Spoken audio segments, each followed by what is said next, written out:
Mga kwento ni Thelmo.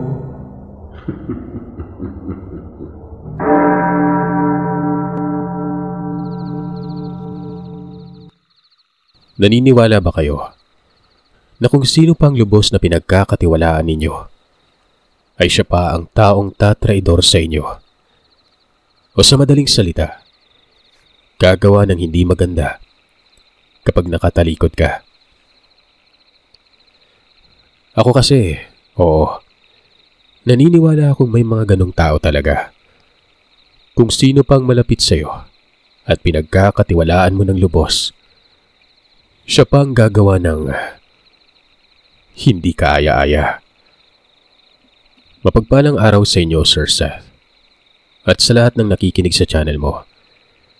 Tawagin niyo na lamang ako sa pangalang Nardo, Tubong Nueva Ecija.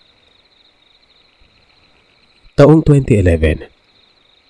Nang mga panahong ito ay nagbakasyon ako sa bahay ng kapatid kong si Kuya Miguel sa probinsya ng Antique, kung saan siya naninirahan kasama ang kanyang asawa. Isang beses noon, nabungaran ko ang kapatid kong may pinapagalitang tauhan. Nakatalikod ang tauhan niya, kaya hindi ko nakilala kung sino.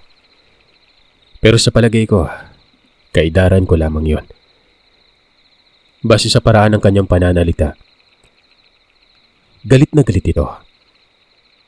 Hindi na muna ako lumapit sa dalawa. Napagpasyahan kong hintayin na muna kung kailan matapos sa paninermo ng kapatid ko bago ito lapitan. Nung pinaalis niya ng lalaking sinesermonan ay saka pa lamang ako lumapit sa kanya. Pagkakita niya sa akin, nagbago ang ekspresyon ng kanyang muka. Nawala ang paggunot ng kanyang noo. Napalitan ng ngiti ang kaninang nakasimangot na pagmumukha nun. Paglapit ko, tinanong ko siya kung sino yung pinapagalitan niya at bakit parang may malaking nagawa yung kasalanan. Nakailang beses na bumuntong hininga si Kuya Miguel bago nagsalita nun. "Si Nonoy, isa sa mga tauhan ko sa kuprahan," sagot niya. Tinanong ko ulit siya kung ano ang nagawang kasalanan ni Nonoy para magalit siya ng ganun dito. Para kasing hindi isang simpleng pagkakamali lamang ang nagawa noon base sa narinig kong pananalita niya kanina. Pinaupo na muna ako ng kapatid ko bago niya sinabi ang lahat. Anya, kaya niya napagalitan si Nonoy dahil sa may nakarating na naman sa kanyang balitang hindi maganda noon. Dahilan para magpintig ang kanyang tenga. May nakarating umano sa kanyang palimraw na nagpupuslit ng trabahante niyang iyon ng mga kagamitan sa kuprahan at ibinibenta sa labas ng baryo. Alam ko naman raw na isa sa pinakaayaw niya ay yung taong magnanakaw kaya't nakapagsalita siya ng hindi maganda kay Nonoy noon. Tinanong ko siya uli kung sigurado ba siya na yung taong nagsumbong sa kanya ay nagsasabi ng totoo. Malay mo, gumagawa-gawa lang ng kwento para makapanira ng katrabaho ang taong nagparating ng ganong klaseng kwento. Tumango siya. Nagwikang wala naman raw dahilan para magsinungaling sa kanya si Mang Badong. Matagal niya ng trabahante si Mang Badong at tiwalang-tiwala na siya rito. Kaya't alam niyang nagsasabi ito ng totoo. Anong malay natin, Kuya Miguel? Nakita ba mismo ng mga mata mong ginawa talaga ni Nonoy yung mga bagay na binibintang sa kanya? Tanong ko nun.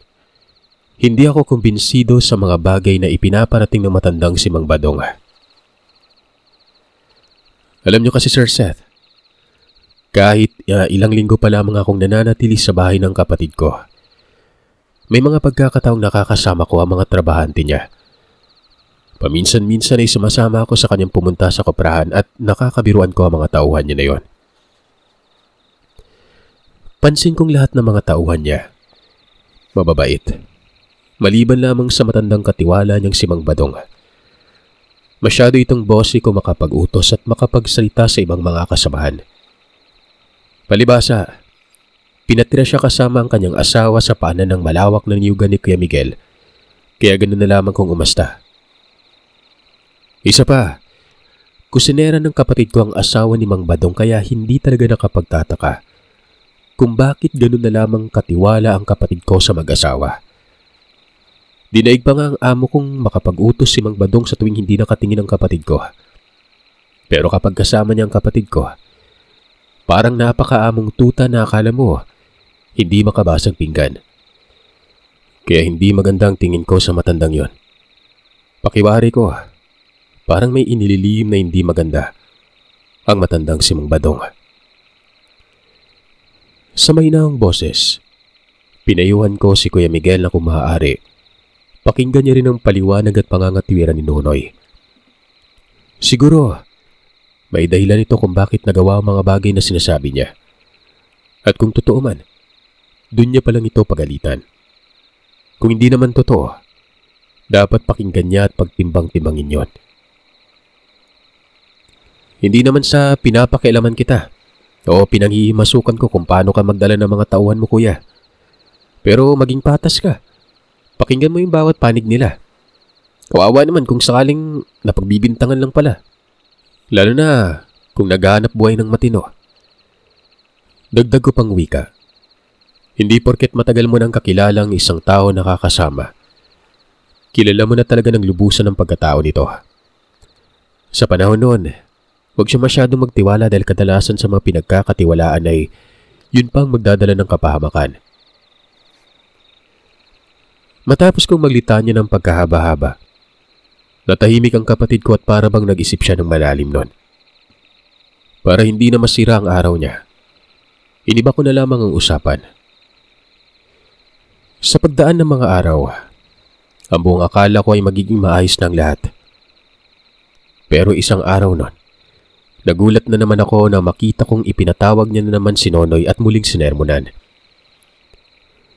Nakayuko lamang si Nonoy habang paulit-ulit na umihingi ng tawad at pilit na ipinapaliwanag ang sarili. Lumapit na ako sa dalawa at matamang pinakinggan sila nun. Alam mo, Noy, kung ganyan ka't hindi magtitino, mas maiging huwag ka nang pumasok sa trabaho. Rinig kong wika ni Kuya Miguel sa pagalit na boses. Pasensya na po talaga, bossing. Pakiusap, huwag niyo po akong alisin sa trabaho. Alam niyo naman pong kailangan ko po ng trabahong to dahil may sakit yung nanay ko. Pakiusap po, huwag niyo akong tanggalin. Kung ganun naman pala, ayusin mo naman. Hindi yung may makakarating sa akin ng mga kung ano-anong balita. Kesyo tamad ka, nagpupuslit ka ng mga kagamitan sa trabaho at binibenta mo sa labas ng baryo para hindi ko malalaman. Akala mo ba hindi makakarating sa akin yung mga kabulastugang ginagawa mo? Umayos ka, Noy, ha? Alam mong hindi ako mahirap lapitan oras na nagkakaproblema sa pamilya mo. Kaya sana, suklian mo naman ng kabutihang yung ginawa ko sa iyo at sa pamilya mo. Opo, pangako, bossing, mag-aayos na po ako. Pagbubutihan ko yung trabaho. Tsaka, Kuya Miguel, hindi po ako gumawa ng kabulustugan sa trabaho. Seryoso ako. Maayos ko pong ginagawa yung mga trabahong nakaatang sa akin. Huling pagkakataon mo na, Noy, ha? Pag may nakarating na naman sa akin hindi maganda tungkol sa'yo, hindi na ako magdadalawang isip na tanggalin ka sa trabaho. Wika ng kapatid ko. Na tila ba tagos lamang sa kabilang tenga ang mga sinabi ni Nonoy at tinutusan niya ng umalis sa harapan niya. Buti naman at binigyan mo ng pagkakataong patunayan ni Nonoy ang sarili niya, kuya. Alam mo, malakas talaga yung kutob kong hindi niya kayang gawin yung mga pinagbibintang sa kanya ni Mang Badong eh. Saad ko pa noon. Huminga ng malalim ang kapatid ko. Saka nagsabing magmula raw nung payuhan ko siya tungkol sa mga tauhan niya. Doon talang naisip ng kapatid kong hindi nga naman patas kung iisa lamang ang papakinggan niya. Isa pa, nitong mga nakaraan lang rin napansin niyang panay ang pagsusumbong sa kanya ni Mang Badong tungkol sa mga kabulastugang ginagawa ni Nonoy. Samantalang noong palihim niyang pinagmamasa ng trabador na si Nonoy, nakikita niyang maayos naman itong magtrabaho. Kaya't medyo may pagdududa na siya sa katiwala niyang si Mang Badong noon. Yun yung sinasabi ko sa iyo, kuya. Huwag kang tumingin o pumanig sa iisa lang. Dapat parehas mong pakinggan at pagmastang maigi yung bawat panig para hindi ka magkamali. Simula nga nang binigyan ng huling pagkakataon ng kapatid ko si Nonoy, nakita kong dedikasyon nito sa pagtatrabaho. Hindi siya kukupad-kupad gaya ng palaging sinusumbong ni Mang Badong. Noon ngang nabalitaan ni Kuya Miguel na nawala ng tirahan si Nonoy at ang pamilya nito dahil sa sapilitang pinaalis ng mga ito sa tinitirahan. Inalok ng kapatid ko ang trabahador niya doon na doon na lamang ito manirahan sa bakanting lupa niya, malapit din sa may niyugan. Mas mainam umano yon, para may kapitbahay na si Mang Badong at ang asawa nitong si Manang Elena. Anya, hanggat trabahante niya pa si Nonoy, malaya pa rin itong mananatili sa poder niya, gaya ni Mang Badong. Masaya namang pumayag si Nonoy at ora mismo nga ay pinatayuan ni Kuya Miguel ng bahay ang pamilya nito at doon nga nanirahan. Pero magmula nang naging kapitbahay na ni Mang Badong si Nonoy, napansin kong medyo lumalayo na si Mang Badong sa kapatid ko. Natigil na rin ang pagsusumbong-sumbong niya ng kung ano-ano tungkol kay Nonoy. Maging si Manang Elena, hindi na ito pala kwento gaya ng nakagawian. Tila ba nagbago ang pakikitungo ng mag-asawa sa kapatid ko noon? Nung tinanong ko naman si Nonoy kung kamusta ang pakikitungo ng dalawang matandang kapitbahay niya, masaya niyang sinabi sa aking maayos naman umano. Mabait si Manang Elena, palaging nakikipagkwentuhan sa kanyang ina tuwing walang pasok. Isang araw, hindi nakasama si Kuya Miguel na bumisita sa koprahan. Dahil ayon kay Ate Marie, nilalagnat raw ang kapatid ko at may mga butlig-butlig na tumubo sa katawan niya. Dadali naman ni Ate Marie ang asawa niya sa pagamutan para matingnan at mabigyan ng iinuming gamot. Ako na lang daw muna ang bahala at magtitingin-tingin sa mga trabahante nun. Pumayag ako. Sinabihan ko sila mag-ingat at balitaan ako sa kung ano ang resulta sa sakit ni Kuya Miguel. Lingid sa aming kaalaman, ang buong akala naming simpleng sakit lamang na nararamdaman ni Kuya, may kakaiba pala. Habang lumilipas sa mga araw ay mas lalo lamang lumalala ang kanyang sakit. Napansin ko ring dahan-dahang lumalaki ang tiyan niya. Para bang punong-puno ng tubig yon. Daig niya pang 7 buwang buntis na babae. Sa tuwing sumasapit rin ng takip silim ay mas lalo pang sumasakit ng malala ang kanyang tiyan at para bang may mga gumagalaw umanong insekto sa loob nun. Sa sobrang sakit nun, nakikita kong halos umiiyak na ang kapatid ko at kulang na lang ay himatayin siya. Grabe ang awang nararamdaman ko kay Kuya. Dahil sa alam kong sobrang nasasaktan na ito at hirap na siya sa sakit na dinadala. Wala rin namang makitang kahit anong sanhi ng pagkakasakit niya mga doktor. Lahat ng mga pagsusuri, walang resulta. Kaya't hindi rin alam ng mga sumuri kung ano nga ba talagang sakit niya. Isang beses, nagsuwestyon ang asawa ni Kuya Miguel na magpatingin na sa albularyo. Dahil kung hindi makita't malunasan ng mga doktor ang sakit niya, malamang, baka albularyo lamang ang makakapagtukoy kung ano nga ba talagang sakit nun. Ano ka ba naman, Miguel? Pumayag ka nang magpatingin tayo sa manggagamot nang sa ganon, matingnan na yung sakit mo at malunasan na. Pangungubinsing wika ng asawa niya. Marie, wag na. Hindi naman ako naniniwala sa mga ganyang klase manggagamot.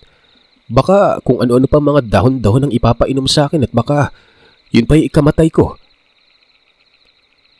Ikaw, kahit kailan talaga napakatigas ng ulo mo. Gusto mo. Alam mo para sa'yo lang din naman itong ginagawa ko pero kung talagang ayaw mo, bahala ka. Inis na saan ang asawa ni Kuya Miguel noon. Hindi na nga nila napilit pang patingnan sa albularyo ang asawa. Dahil mas lalo lamang itong nagagalit kapag pinilit pa. Sira ulo talaga yung kapatid mo, Nardo. Kahit kailan napakatigas ng ulo. Gusto niya sa lang yung masusunod. Sinabihan ko siyang hayaan na lamang muna.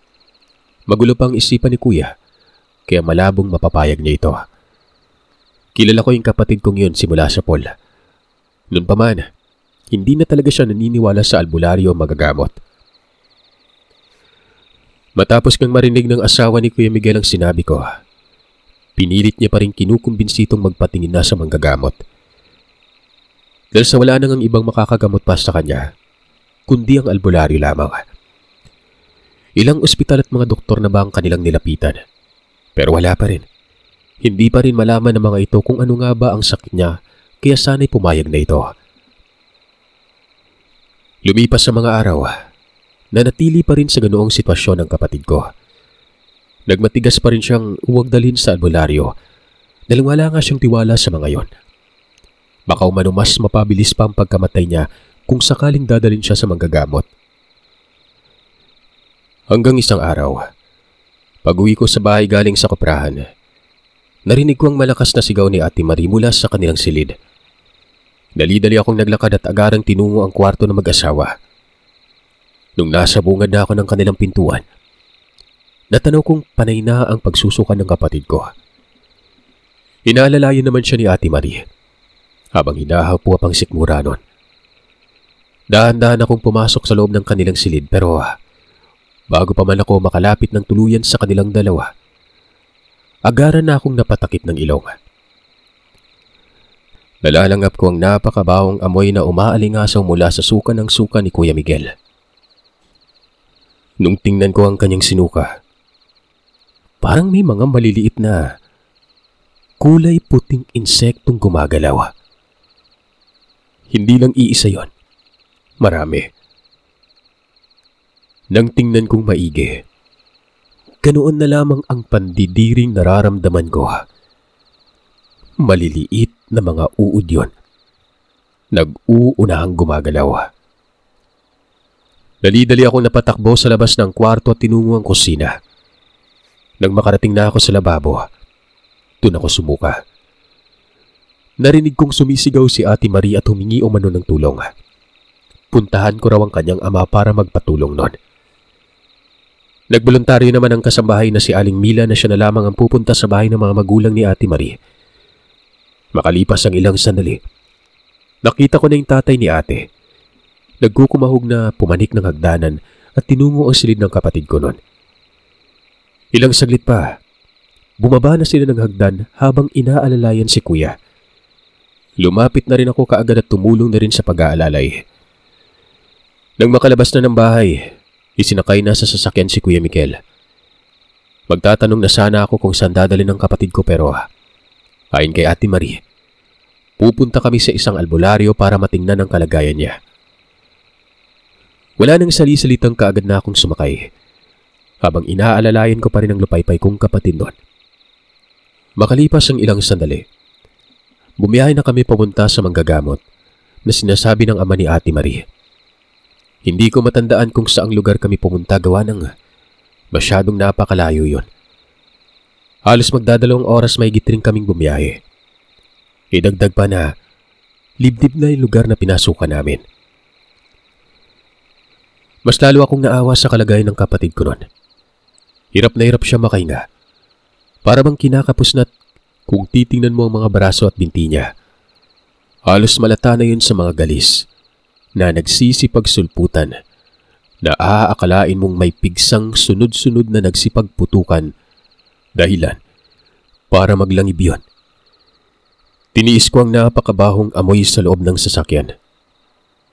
Amoy na bubulok na laman ang umaalingasaw sa loob nun. Halos maganda suka-suka na kaming lahat maliban sa kapatid kong mahimbing na ang pagkakatulog. Makalipas ang ilang sandali, tuluyan na naming narating ang nag-iisang bahay na napapalibutan ng mayayabong na puno. Habang bumababa kami ng sasakyan, panandalian kong ginagala ang aking paningin sa buong paligid. Parang puro mga talahiban at naglalaki ang mga puno ang nakapalibot sa bakuran ng bahay na binababaan namin noon. Dali na, tulungan mo akong akayin si Miguel para maipasok na natin siya sa loob ng bahay. Wika pa sa akin ng ama ni Ate Marie. Sumunod ako. Tinulungan naming buhatin ang kapatid ko. Dahan-dahan na kaming naglakad papalapit sa bahay. Nang nasa pintuan na kami, kamuntikan pa akong mabuwal nang bigla na lamang bumukas ang pintuan. Lumabas doon ang isang matandang lalaking napakahaba ng puting balbas. Parang isang ermitanyo. Sa garalgal na boses nito, nagtanong ito kung bakit ngayon lang kami pumunta, na siyang ikinakunot noo ko at ipinagtataka. Pasensya na, Mang Basilio. Ilang beses na kasing kinukumbinsing dalhin dito ng anak ko yung asawa niya pero tumatanggi. Kaya ngayon lang kami nakapunta. Sabi ng ama ni Ate Marie. Siya, sige na kaibigan. Pumasok na kayo dito sa loob para maggamot ko na to. Napakatigas ng ulo niyang manugang mo. Pagkalapag namin kay Kuya Miguel sa malapad at mahabang upuan, agad nang lumapit ang albularyo. Taimtim itong nagdasal at panakanakang umiihip sa buong katawan ng kapatid ko noon. Napansin ko rin na sa tuwing umiihip ang albularyo at sa tingin ko ay lumalapat yon sa katawan ng kapatid ko. Nagsisisigaw ito at nagpupumilit na makawala mula sa pagkakatali nun.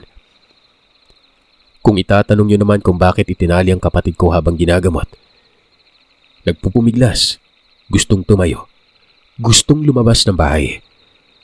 Ayaw niya daw magpagamot. Tahasan niya pang sinabing wala siyang tiwala sa mga manggagamot nun. Kaya naman itusan kami ng albularyong itali ito para maggamot niya ito ng matiwasay.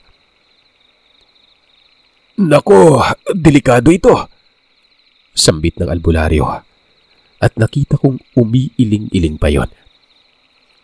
Tinanong naman ng ama ni Ate Maria ang albularyo kung anong ibig nitong sabihin. Sinabi ng matanda na may sumalbahay sa kapatid ko. Nakulam, may nakaalitan ba ito sa lugar niyo?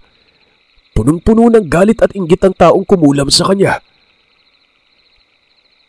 Wala akong naalalang may nakaaway ang kapatid ko nun. Lahat naman ng mga tauhan niya, pinakikisamahan niya ng maayos. Parang wala naman pong naging kaaway si Kuya. Kung gano'n kung wala siyang kaaway, inggit ang nangyari dito. Gusto niyo bang ibalik ko sa taong may sala ang mga bagay na itinanim ng mangkukulam sa kanya? Tiningnan ko si Ate Marie kung ano ang magiging sagot niya sa sinabi ng albularyo. Maya-maya pa, nakita ko siyang marahang tumangunon.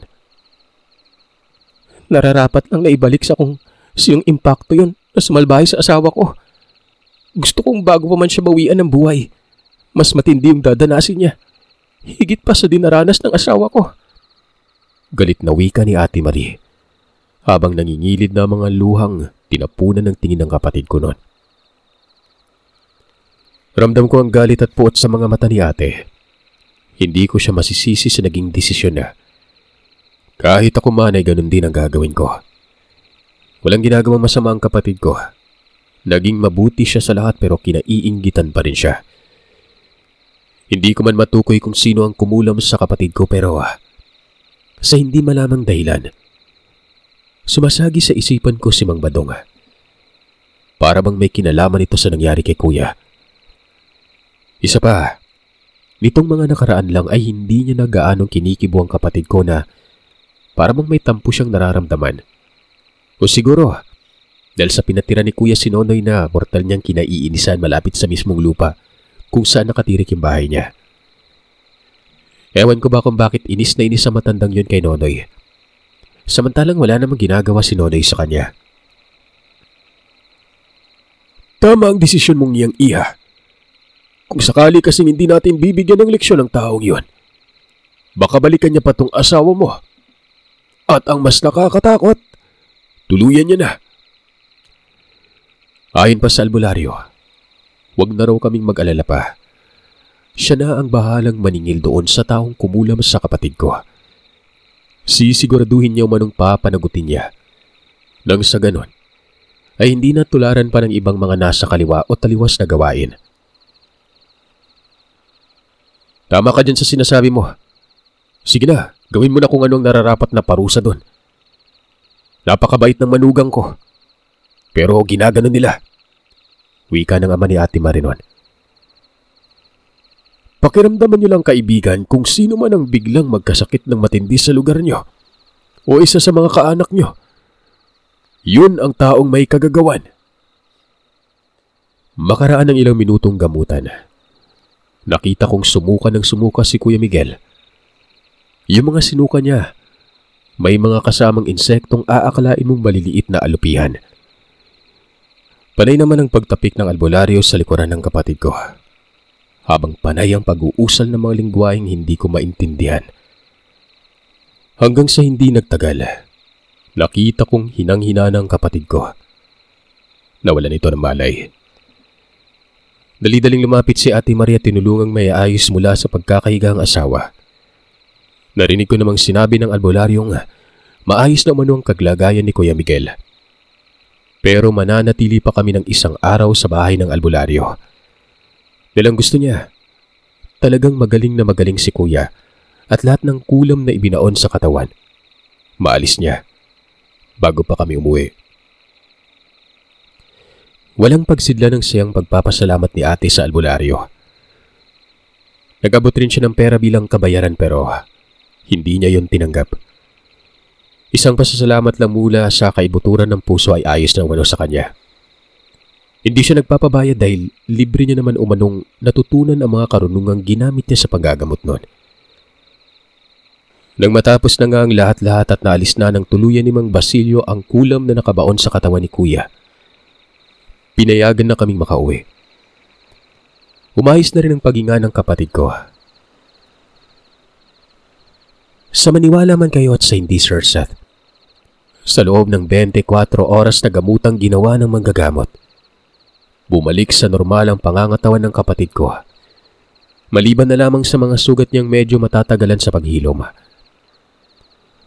Pag-uwi namin sa bahay, nakita namin si Nonoy at ang pamilya niya. Kita sa mukha nila ang pag-aalala. Pagbaba namin ng sasakyan ay mabilis nang lumapit si Nonoy at tumulong sa pag-aalay noon. Pinagpahinga na muna namin siya para makaipon ng lakas kagad. Teka, nasan si Manang Elena? Bakit hindi ko siya nakita? Nasa kusina ba siya? Wala sa loob na tanong ko. Akmang pupunta na sana sa kusina ang matanda nun. Hindi po siya pumasok, sir. Simula kahapon kasi masama na yung pakiramdam ni Mang Badong eh. Ang sabi nga ni nanay sa akin, sinugod daw kahapon si Mang Badong sa ospital. Nahirapan pong huminga. May mga butlig na tumubo sa katawan. Sagot ni Nonoy. Ganun ba? Mukhang ang bilis ng balik sa kanya. O siya, Nonoy, tulungan mo na lang ako magluto sa kusina. Hindi pa kami kumain eh. Sumunod si Nonoy sa kusina at tinulungan ako magluto noon. Habang nagluluto, may mga bagay akong tinanong kay Nonoy tungkol sa kapitbahay niya. Tinanong ko siya kung may kakaiba ba siyang napapansin tungkol sa mag-asawa simula kahapon.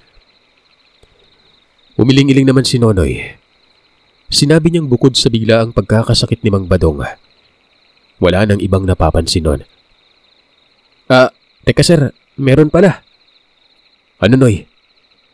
Magmula kahapon hanggang ngayon, hindi pa rin sila umuwi sa bahay nila.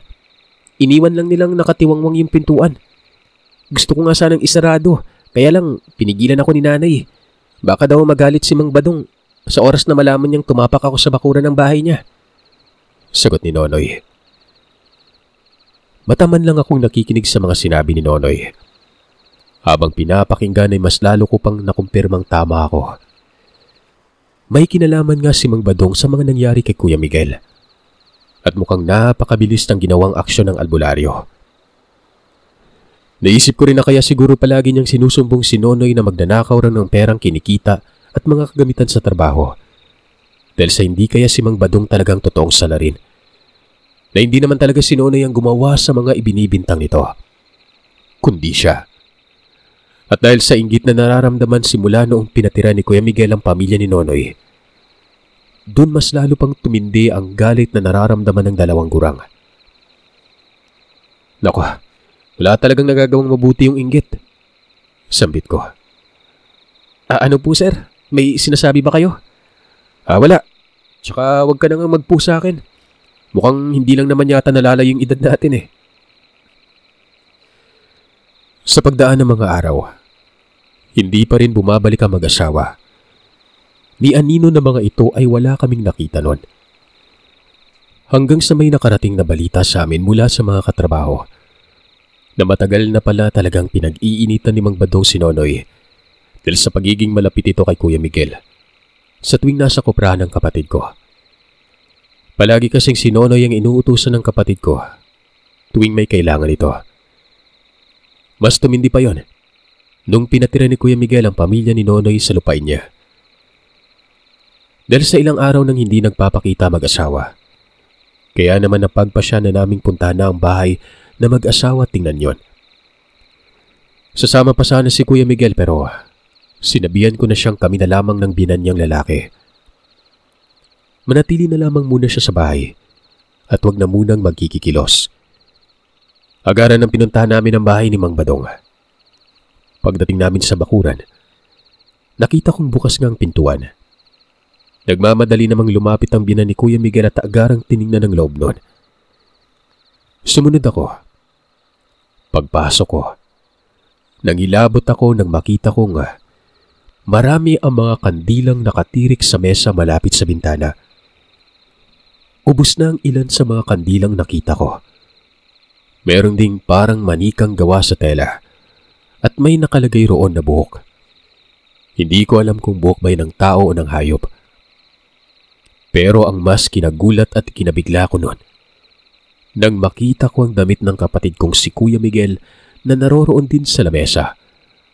May mga patakpang kandilat, may bangkay pa ng insektong alupihan na nakadikit sa damit niya. Anak ng mga walang iya yun. May mga tao talagang makakapal yung mukha at walang utang na loob, no? Sila na yung tinulungan at pinatira. Sila pang may ganang gumawa ng masama. Wika ng ama ni Ate Marie. Totoo nga ang kasabihan na kung sino pa ang pinagkakatiwalaan mo, siya pa ang taong tatraidor sa'yo. Hindi ko naisip na matagal na palang nagpatira ng demonyo si Miguel dito. Pinagkatiwalaan at binigyan pa niya ng trabaho mag-asawang yun dahil sa awa. Tapos ito lang igaganti ng mga yun. Gigil niya pang saad. Sa galit ng ama ni Ate Marie, ipinasira niya ang bahay ng mag-asawang mangkukulam. Sinabihan niya mga trabador na oras na makita si Badong ang asawa nito, sabihan siya kagad dahil siya ang haharap sa mga yon. Paglipas ng ilang linggo, tuluyan na talagang hindi nagpakita si Mang Badong. Ipinagpalagay na lamang namin na wala na ito. Siguro ay hindi nito nakayanan ng sumbalik na giwa ng albularyo. Magmula rin ng maranasan ng kapatid ko ang pangyaring kamuntikan niya ng ikamatay, ay naging aral na sa kanyang huwag masyadong magtiwala. Lalo na kung hindi mo ganun kakilala ang isang tao.